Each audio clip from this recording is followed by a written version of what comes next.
கடந்த பிப்ரவரி 22ஆம் தேதி மலையாளத்தில் வெளியான மஞ்சுமால் பாய்ஸ் திரைப்படம் தமிழகத்தில் ஏகப்போக நல்ல வரவேற்பை பெற்று வருகிறது. அதிலும் குறிப்பாக இந்த படம் 7 நாட்களில் 50 கோடி வசூலை தட்டி தூக்கியுள்ளதாகவும் சமீபத்தில் படக்குழுவினர் அதிகாரப்பூர்வ அறிவிப்பை வெளியிட்டுள்ளது. இந்த நிலையில் மஞ்சுமால் பாய்ஸ் படத்தின் வெற்றிக்கு குணா படத்தின் பாடல்தான் காரணம் என்று கமலின் நெருங்கிய நண்பர் பரபரப்பான பேட்டி அளித்துள்ளார்.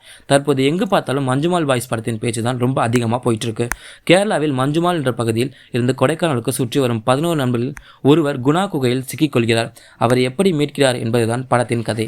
ஆனால் அந்த காலத்தில் எந்த ஒரு வசதியும் இல்லாமலே கொடைக்கானலில் ஒரு ராட்சச குகையை கண்டுபிடித்து கமலஹாசன் குணா படத்தில் நடித்த நிலையில் அதெல்லாம் இப்போது கூட செய்வது ரொம்பவே கஷ்டமாக இருக்கிறது என்று மஞ்சுமால் பாய்ஸ் படத்தின் இயக்குனர் சிதம்பரம் பேசியுள்ளார்.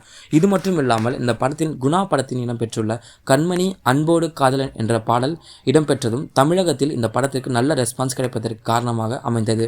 முன்னிலையில் விக்ரம் படத்தின் ஏஜென்ட் உப்பிலியப்பன் ஆக 2K கிட்ஸ்களால் அறியப்பட்ட நடிகரும் இயக்குனருமான சந்தான பாரதி தான் குணா படத்தை இயக்கியிருக்கிறார் என்பதையே மஞ்சுமால் பாய்ஸ் படத்திற்கு பிறகுதான் தெரிய வந்தது. இந்த நிலையில் சந்தான பாரதி சமீபத்திய பேட்டி ஒன்றில் இந்த படத்துக்கு 60 கோடி வசூலை எட்டியிருப்பதற்கு காரணம் குணா படத்தில் இடம்பெற்றுள்ள பாடல்தான் என்று அந்த இயக்குனர் கூறியிருக்கிறார். அந்த காலத்தில் குணா படம் ஏன் ஓடவில்லை என்றால் சூப்பர் ஸ்டார் ரஜினியின் தளபதி படத்துடன் குணா படத்தை கிளாஷ் விட்டதால்தான் அந்த படம் ஃப்ளாப் ஆனது என்ற உண்மையை வெளிப்படையாக போட்டுடைத்தார். மணிரத்னம் இயக்கத்தில் ரஜினி, மம்முட்டி, அரவிந்த் சாமி நடிப்பில் வெளியான தளபதி திரைப்படம் மிகப்பெரிய ஹிட் அளித்த நிலையில் குணா படுதோல்வியை சந்தித்தது.